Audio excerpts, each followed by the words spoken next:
All right, we're back at 6:31. Finish our last chapter for this evening, dealing with union employee management issues. Learning goals for tonight is to trace the history of organized labor in the United States, discuss the major legislation affecting labor unions, and of course, people that belong to labor unions, and then outline the objectives of labor unions. Describe the tactics used by labor and management during conflicts, which would be strikes or work stoppages, management shutdowns, and then the role that unions have in the future here in the United States. And then look at some of today's controversial employment issues, such as executive compensation, pay equity, child care and elder care, drug testing, and violence in the workplace. Huge issue, violence in the workplace. Unions are employee organizations whose main goal is to represent the employees, their members, in labor management negotiations. And of course, it is to get them better working conditions, salary increases, and things of this nature. I want you to, we like to and have for the last few years in the United States disparaged unions, and that's still continuing, but I want you to look at the major pieces of legislation that affect you, whether you are a union employee or not. Minimum wage law, overtime rules, workers' compensation, severance pay, child labor laws, and job safety regulations. We take these things for granted. Theodore Roosevelt, who was president of the United States from roughly September 1901 until March 4th, 1909, pushed for workers' compensation and was never able to get it through the Congress. And eventually came into being back in the 1930s, but 30 years later. So these things have been around for a long time. We take them for granted today. We don't think about those things. Workers' compensation was very helpful to me when I was here on the job a few years ago. I had an accident, fell and broke my hip, and workers' compensation took care of that and obviously saved me a lot of money. And I'm not a union employee, so I'm a beneficiary of something that unions pushed and got through in legislation in the United States.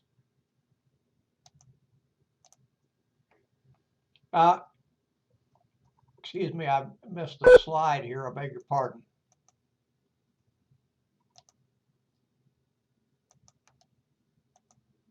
All right. The biggest labor unions we have today are public sector unions, state and local governments, and the federal government. Notice here that the bullet that the authors mentioned about many states have had severe budget shortfalls during the recession. It started in late 2007 or 2008, and they've taken action against their labor unions. Wisconsin was very successful in doing that. But we have to stop and ask ourselves a question. What did the labor union do to cause the recession? What did the labor union do to have any choice in deciding where the state was going to go, how it spent its money, et cetera? Yes, they're making a salary. Yes, they're getting good benefits. But to lump all the problems of a state on the backs of a union, I think is unfair. Now, I say that, I hope that I'm as unbiased as I can possibly be, because I've never belonged to a union, never paid union dues in my life. But I think when we start looking for scapegoats, no matter where those scapegoats happen to be, that we're on a slippery slope. I only have to remind you that Hitler looked for scapegoats, the Jews, and we know what happened there. So we have to be careful about doing those kinds of things. Labor unions are not pure as the driven snow. I understand that. and we all understand that. But unless we can prove some malfeasance, we need to be careful about what we do and how we do. We try to make people out to be scapegoats, and they're the cause for all of our ills. Public sector jobs in the United States, and just talks about them, different type of workers, etc. A lot of people in that area. Here's what organized labor stands for. They want to work with management that is fair and equitable. They want their employees to be treated as management would want themselves to be treated. And they want to get a reasonable share of the profits that a company earns. And I use the term profit as opposed to wealth. I think that's reasonable. I think all employees look for that, whether they're unionized or not. Organized labor in the United States started as craft unions as far back as 1792. The cordwainers in Philadelphia, the shoemakers, it was a craft union. And craft unions, and that's where most of the unions came from. They were craft. These folks were artisans. They had a skill to make something.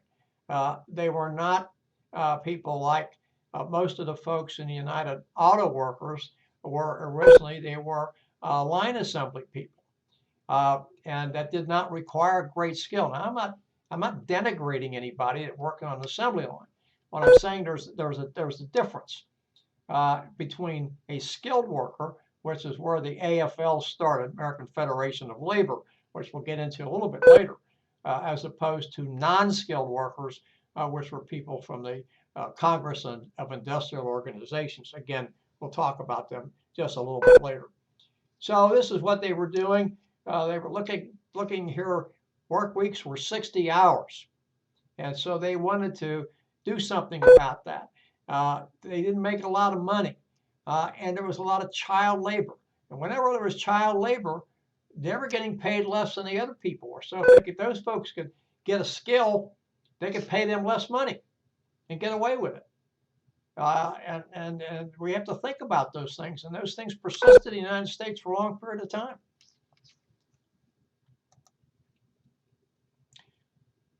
I won't say that this was really a way to get the unions recognized in the United States, because they were being recognized, although the courts had thrown up many roadblocks against them in the early part of their organization. But notice this talks about the Triangle Fire in New York City. The Triangle Shirtwaist Company, 1911, where 146 women were working in what was essentially a sweatshop, and the doors were barred, or there was no way to get to the exit. There was a fire, and 146 of them were killed. And so labor leaders worked hard to get those work rules changed, to have safe places for people to work. By the way, we didn't have OSHA. Now, a lot of people don't like OSHA. I'll get to that in a few minutes. We didn't have OSHA, Occupational Safety and Health Act, until the 1970s. So we have to think about how long it has taken us to make progress in certain areas. And we're still working to make progress, not only just in the workplace, but in equal opportunity. The first real organized labor union that we had in the United States was known as the Knights of Labor. And as the slide said, they were formed in 1869, and they had approximately 750,000 members. Well, they went out of business after the Haymarket riot in Chicago in 1986 or so. There was a strike against the Pullman Company, as I remember, Pullman cars, and there were a lot of people trying to be strike breakers, and of course the union was against strike breakers, looking for higher wages, etc. Well, they congregated in Haymarket Square, and someone threw a Molotov cocktail. 8 police officers were killed, and the union was blamed for that. There was never any evidence that union members or union leaders prompted that throwing of a Molotov cocktail, but some of them were convicted. That essentially ended the Knights of Labor. And shortly thereafter came the American Federation of Labor, organized by a gentleman by the name of Samuel Gompers. And notice that these folks were craft people, and they developed craft unions, and they were after what is known as fundamental labor issues. And again, we have to remember, when we're talking about fundamental labor issues, most of those that come to the union morph over to other people that have never been part of a union. They are beneficiaries of what the unions have done. So we had the American Federation of Labor. Then we had also, as I mentioned before, these industrial unions, and we had the Congress of Industrial Organizations, CIO, and they were in, notice what it says here, these were not skilled workers. They were in, as it says here, mass production industries, coal mines, automobile manufacturing, and other things like such as that. And in 1935, the CIO broke away from the AFL, and they stayed apart until 1955 or 56, and came back together. And we have them known today as the AFL-CIO. Notice it has 56 unions and around 12.2 million members. A lot of them today, as you know, are in the work or government people, and one of the largest one is the SIEU. It's the Service Employees Union, people who work as hotel maids and things of that nature. Now, this particular slide just talks about we now have more people employed by governments that are union workers than we have otherwise. And notice it says here that taxpayers pay the wages of union workers, not stockholders. But let's be clear here about this. Taxpayers also pay the salaries of elected politicians. So let's not be lumping unions in here and saying this and that and something else. We have to look and say if stockholders are actually getting their benefits out of things as well, when we have companies like Enron and WorldCom and Adelphia and things like that people went to jail for, Bernie Madoff and people of that nature. We have to be careful here, again, when we say, well, these people only they're paid for by taxpayers. We taxpayers fund the government, whatever government that happens to be. And we have to have people run the government. So, we can talk about being more efficient and things of that nature, and we should try to do that. But governments aren't necessarily set up to be efficient. Governments don't run on a business model. They never have and they never will. So we have to be careful about what we say and how we do, and we have to be careful about demonizing people.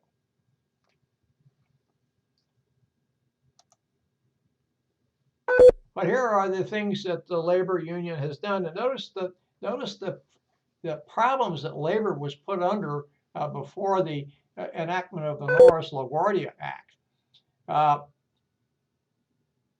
There was a thing called yellow dog contracts. And anybody who went to work for a company had to sign a contract that he or she would not join a union nor take part in union organizing activities under pain of termination. and the Supreme Court upheld that. So they stacked the deck against unions back in the early 1900s up to around 1932. And this is where collective bargaining started to come in and things of that nature. This is, again, the key issue here, collective bargaining in public unions. And I can see both sides of this issue. I think we kind of need to look at that, say, well, okay, a government employee, should he or she be allowed to collectively bargain? I'm not here to debate the merits of that, but I would tell you this, that if there's a union and a union has been recognized by the government has to uphold that. Now, of course, Governor Walker up in Wisconsin decided to bust up the unions, and he was very successful at that. I don't know that that's an ethically good thing to do, but that's what he did. So we have some other things I'd like for you to look at on page 329, figure 12.1. We had the Norris-LaGuardia Act. We had the National Labor Relations Act, known as the Wagner Act, which allowed people to join the unions. With the Norris-LaGuardia Act outlawed the Yellow Dog contract. Fair Labor Standards Act, which set the minimum wage. That was enacted in 1938. And then we had a few other ones. We had the Labor Management Relations Act, 1947, the Taft-Hartley Act. That's what it was commonly known as. This put the brakes on some things that unions did. We'll talk about these a little bit later on here, and brought some things back into perspective. I do want to point out to you that President Truman vetoed that act, but it was overridden. And as you know, it takes a 2/3 vote of both houses of Congress to override a presidential veto. This is what happens when you want to form a union. There's a thing known as a certification process. When a certain amount of people say they want to have a union, and there's a vote, and the National Labor Relations Board will come in and oversee that vote. That's a secret ballot vote, and to form a union, the union has to gain 50% of the votes plus one. Decertification is just the reverse. Again, there's people sign a card asking for decertification, and there's a certain percentage, usually 30% of members sign that. And again, the National Labor Relations Board will come in and hold and oversee the election. Here's why people join unions. And one of the things I want you to notice there is poor management-employee relations. A lot of places wouldn't have unions if management treated employees like they wanted to be treated, and so that's why we see them in a lot of places. And again, it goes on with poor work conditions. And then lastly, job security.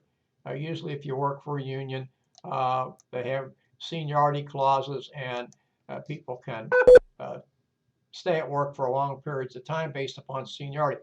That's what rankles a lot of people, and there are ways that could be corrected and fixed. And instead of people sitting down and talking to each other, in many cases, they do a lot of fussing with each other, and they talk at each other and not to each other.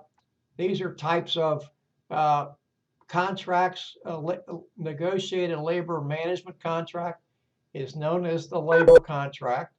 It sets the terms and conditions under which the union members will work, and for an amount of time, etc. It's in force. Security clause stipulates that union members will get the benefits accrued to the members, and they must either join the union, or if they're getting benefits, they don't want to join the union, they have to pay the dues.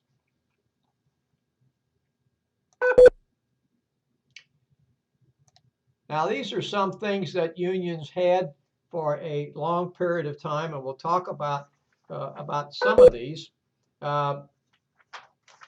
closed shop. This said that members had to join the union before they could be hired. So that is no longer in effect. The union shop agreement says they don't have to be members, but must agree to join the union after a specified time. Don't have to be members of the union to be hired. And the agency shop allows employers to hire non-union workers, and they don't have to join the union, but they have to pay the union dues. Right to work laws. These are states that are set up that way, that simply say you don't have to join the union to work here, known as right to work law. And workers the right in any way, whether they want to join the union or not. And also states will say you don't have to join a union to work. That's what the Taft-Hartley Law of 1947 did, outlawed the union shop agreement. And then this open shop agreement gives workers the right to join the union or not to join the union if one exists in a workplace. This particular slide shows the number of states that are right to work states. It's not listed in the text, I don't believe. I thought it was, but I'm not sure that it is. Yes, it is. You can find it on page 332 at the bottom, figure 12.5. And just those states have right to work laws.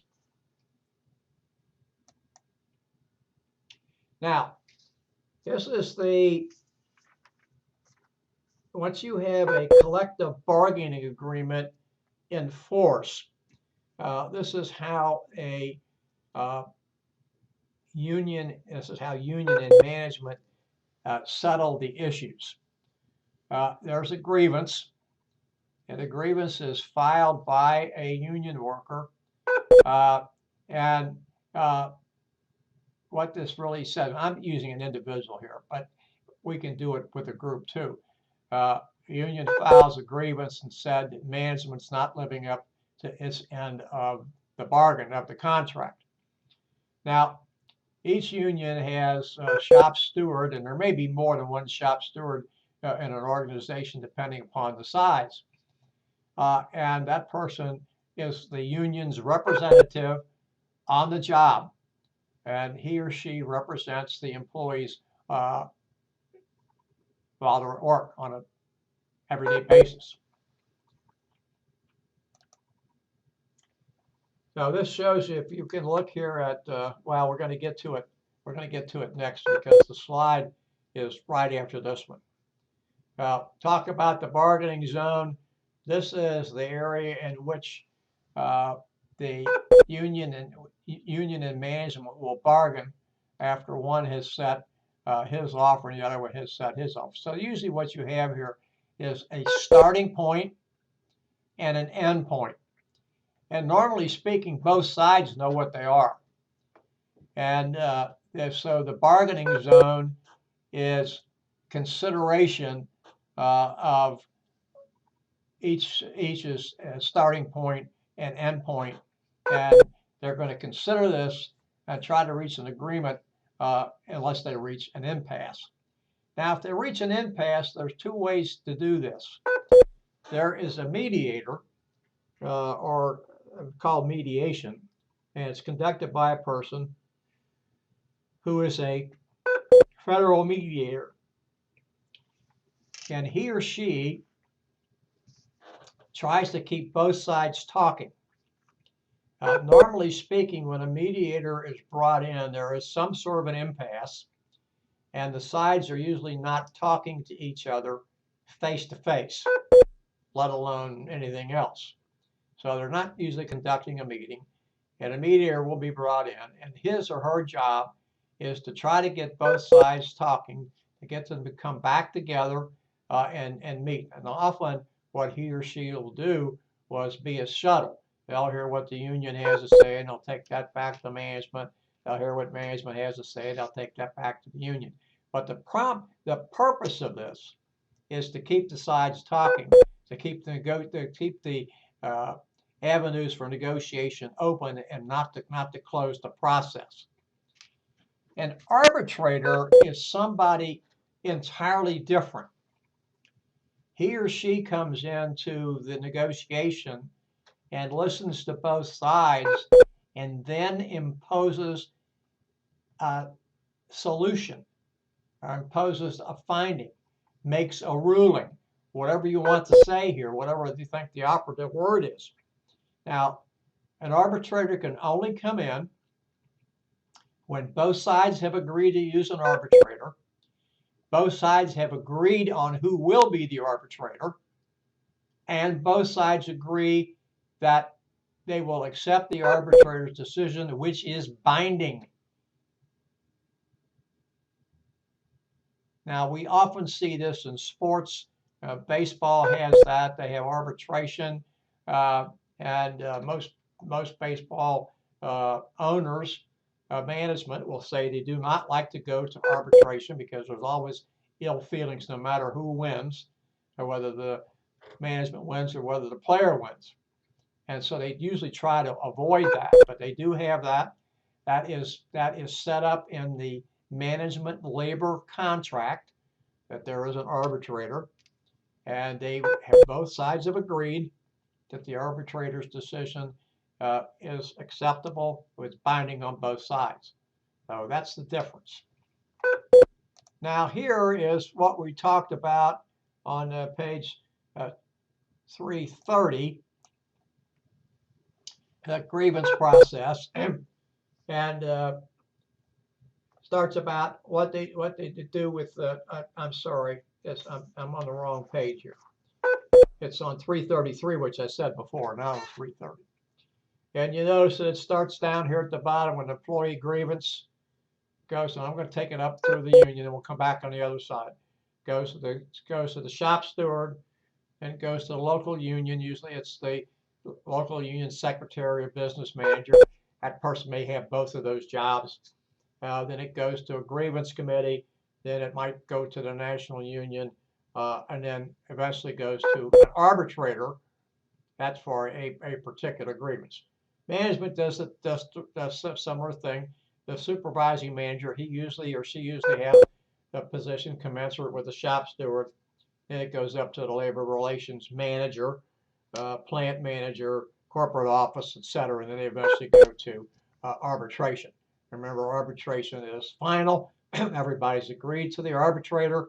There's no confusion about that or not. The arbitrator's decision is final. We're not going to talk about it anymore after the arbitrator has decided. These are what things used that management uses for, I think I skipped one here, I'm sorry. This is what unions use as a tactic when they have labor negotiation problems and they can't resolve things. They do strikes, they do boycotts. Boycotts are both primary and secondary. Primary being against the company itself. A secondary boycott being against other people who do business with them that have unions or with companies in the same industry. Work slowed down, that's known as working to the rule. We're going to work to exactly what the contract says, no more and no less. And then a picket, but usually you only see pickets when there's a strike, although sometimes you don't, but that's the normal type thing. You usually see pickets with strike, they're associated with strikes. Walk on the line and hold up a sign, unfair, low wages, whatever it happens to be. And sometimes, of course, they say on strike, and then they give the specific reason, unfair, etc. And this is what we just talked about: strikes, boycotts, secondary boycotts. Notice what it is, trying to convince those other people not to do business, etc. And of course, you know, there's always a problem that people go out on strike, then they're out. Pardon me, they're out, and they do get some money from the union, but it's usually not enough to cover expenses over a long period of time. Beg your pardon. Here's what the unions, here's what management does. They have a lockout. and then they can go for an injunction. That's telling the go to court and ask for the court to issue an injunction that the strikers have to come back to work. You don't see that used too much anymore. I can't remember the last one that I've heard of.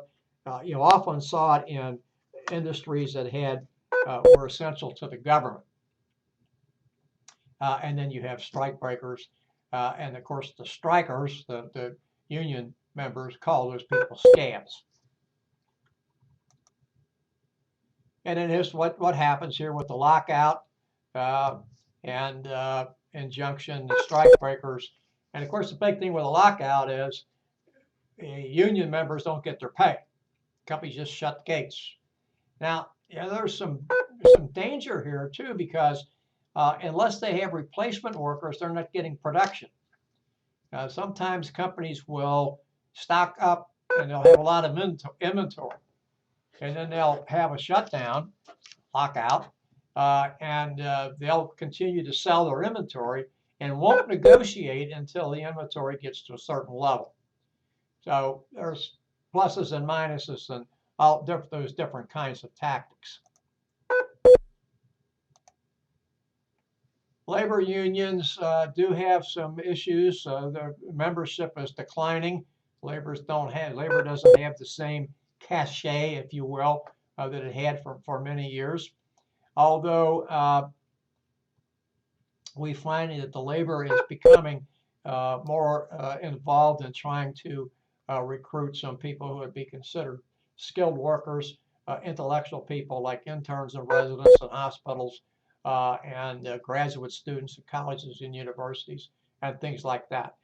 Now, of course, unions have done some give back, and they've done that to keep jobs, and they've done that to keep industry moving. And in many cases, companies have had problems, and non-union people have done give backs as well, or combined jobs, or didn't work overtime so other people could stay and get paid. Unions do face a lot of problems, a lot of hostility, and we'll find that we'll spend more time on trying to keep their members up to speed, doing some more training and things of that nature. This is union membership by state. It's probably not an easy slide to see. You can see this on page 337, figure 12.7. Highly unionized states are in green. Interestingly enough, to me, Alaska, which is a very independent state, has a high number of union workers, along with California and Washington and New York, and then other ones of various and sundry degrees.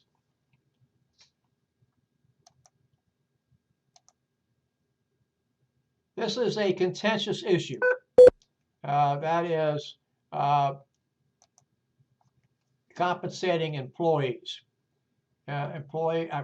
Executives. Executives get a lot of perks that other people don't get. They get stock options and things of that nature. Many executives are paid huge salaries. There's a lot of complaint about that. I don't know what most people can do about it, but there is complaint about it. And in some cases, executive salary is out of whack and needs to be looked at. The only way that can be looked at is through stockholders. And if you're a stockholder, you ought to ask if that person is being paid a just wage, a right wage, and whether he or she is worth that amount of money. There's an initiative to hold executives' compensation to performance. And there's nothing wrong with that. And I think we'll see that come down the road. It's on the rise. It's been on the rise. It's gotten probably more out of whack than what it has. Notice that as the economy has gotten better, CEO pay has risen faster than it had the previous 60 years. I'm not going to get into that. That's one of those gee whiz slides. Boards of directors are under fire. And boards of directors themselves are under fire. Not just boards of directors being under fire to think about executive compensation, but they're under fire for not doing their job, for not making sure people are being held accountable. So we're going to find a lot of this stuff. I think in the future, I don't know if it will change much, but boards of directors have to be more forthcoming. And the only way that's going to happen is when stockholders hold them to account. Not done a very good job of that. If we'd done some good jobs of that, we wouldn't have had some of the implosions of companies that, not companies who went bankrupt because of changing demographics, changing production methods, changing people's likes and dislikes, but simply out and out criminal mismanagement. And boards of directors that paid attention, it wouldn't have happened. But it was just a huge case here not too long ago. And I think it was Hewlett Packard. I don't want to say it was Hewlett Packard. They bought a company in Great Britain, England, United Kingdom, whatever the right term is, for $11 billion. And the company went bankrupt. Poof, right after they bought it. And somebody said, why wasn't the board of directors doing its due diligence? These are the things we have to worry about here. Because that cost profit to the company. It cost profit to the stockholders, and besides the company getting a black eye. Pay equity is still an issue. Talks about women making 81 cents on the dollar for what men make. That's better than the 72 cents it was some years ago, but it's still not where it ought to be. You do equal work, equal pay. Shouldn't be any difference. Yes, seniority plays to that, and you can't quibble about seniority, but you remove everything else, and all things being equal, people ought to be paid the same amount of money for doing the same amount of work. No questions asked. I mean, we can't talk about that. We can't change that around and make that sound a little bit better. Equal pay for equal work, skill, effort, responsibility, working conditions. All those things are equal, then whether you carry a purse to work or you carry a wallet to work shouldn't make any difference.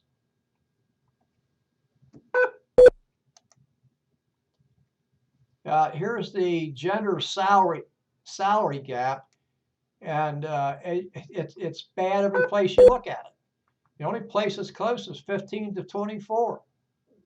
Roughly a couple $1,000, 2,700 roughly, I think. But look at 25 to 44. That's 14 plus $1,000. 45 to 64 jumps to $23,000. So first one was I missed 14,000, and we're up to 23,000. Sexual harassment, big issue. It's becoming a bigger issue on college campuses today, but it's a big issue. This is unwelcome advances, or it's being in a hostile work environment where there are pictures and innuendos and slogans and statements being made where a person feels that they can't perform their job.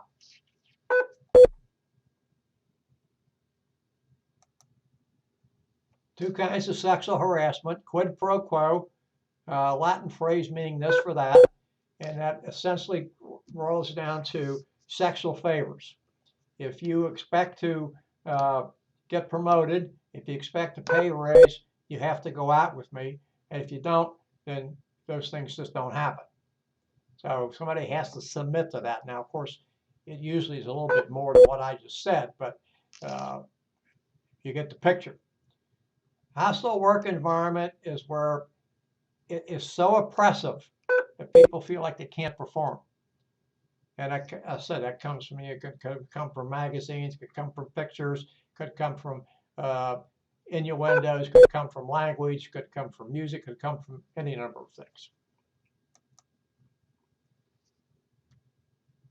Here's one you can talk about: sexual harassment.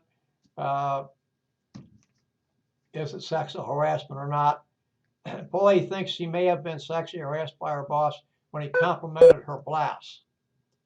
She explains the circumstances and asks, wouldn't you be upset? Well, I guess in some cases it's in the eye of the perceiver. And of course, it always also depends on how the compliment was delivered. Need to be careful about those things and make sure that the company has guidelines that talks about it, and that people get through sexual harassment training, and the company has a zero tolerance policy. Things will be investigated quickly and adjudicated properly. Child care is a big issue. A number of organizations, if they're large enough, have a child care center, daycare center on the premises. I believe the SAS mentions that in the video. Those things are very important to people. Child care is very expensive, and it usually falls disproportionately on the poor or the working poor. And so those are benefits that people really look for and try to get. And this is what businesses do, and this is how they do it. And businesses benefit from this because they get an employee who is there, who works there. The child is there if the employee needs to get to them. And so it's a win-win situation for the organization. Yeah, there's some cost involved and some cost involved to the employee, but it's a win-win situation. It really helps the employee, and it helps the child, and helps the organization. Elder care is something that we all have to face, and we're facing it more today as parents live longer. My mother was 93 when she died. Unfortunately, my mother was in a nursing home the last couple of years that she was alive. She had fractured a hip, and then she fractured another hip, and things just didn't go as well as they should have. And it was very difficult. It used to be that parents stayed in the child's home years ago. That doesn't happen anymore. My great-grandmother lived with my grandmother for over 30 years. And of course, my grandmother, my family, my dad's family, brothers and a sister. But it doesn't happen as much anymore. And so people have to be concerned about elder care and what they're going to do for elder care. And there are companies that do have elder care as a benefit. And notice what people are saying, that they have to delay retirement because they're caring for an elderly parent. And that's what the cost of it is. A lot of people say enjoy taking care of their parents. They get closer to them, and I don't dismiss that. But that's a burden. And even though it's a happy burden, people are feeling better when they have something that they can do with it. They can take the take the parent someplace, and they can leave the parent for a part of the day and feel that they're secure. This is an issue that will not go away. Drugs in the workplace. I will tell you, without sounding like I'm preaching, there is no place for drugs in the workplace. It causes problems. It causes loss of production. It's just not anything it should be or could be tolerated. Look at the cost to the United States, and this is probably a couple of years old. $414 billion. Lost production, tardiness, absenteeism, turnover, all of those things. You really have to be concerned about illegal drug use. It's a huge issue. And notice the number of companies that have drug testing. And we can expect that's going to continue to be that high, if not higher in the future. This is another issue we have to be concerned about. Look at the homicides account for 16% of the workplace deaths. Huge number. And we have a society, I'm not going to judge this, we have a society that believes they have a right to own a gun and take a gun any place they want. We have a number of places now, a number of states that have uh, open carry laws, where people can walk around with a weapon. And when you have a proliferation of weapons, something is going to happen. Most people that don't always have a weapon don't always stop and think. You wish you would, but that doesn't happen that way. Now, but vast majority of those people that have open carry, comply with open carry laws, I suspect they like to say they are law-abiding citizens, and I'll take them at their word. But you have to ask yourself, why do you have to carry a gun to the workplace? I don't understand that. I'll stop my preaching. But we do have to be concerned about this. The old story is, if you notice a person acting a little bit goofy and doing threatening or sounds like it's threatening, get them to the right people. And you're not a healthcare professional. I'm not a healthcare professional. Get them to the right people so they can get the type of help that they need. And here's what it is. There's some of the signs we talked about. Whatever they happen to be, threatening, suicidal, whatever it happens to be. And of course, one big thing here is this domestic problem, something you have to be concerned about, because unfortunately that morphs over into the workplace. Not something we want to think about. How does that happen? I don't know. I can't explain that, but that's something we really need to be, really do need to be concerned about. Well, that brings us to the end of Chapter 12 on our lecture for this evening. We'll be back next week, and we'll get into the four chapters next week on marketing. Very interesting chapters that I think you'll enjoy.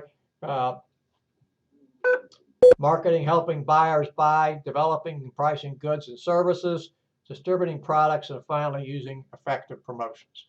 I thank you for your attention tonight. I will have the lectures uploaded tomorrow, probably around 9:30.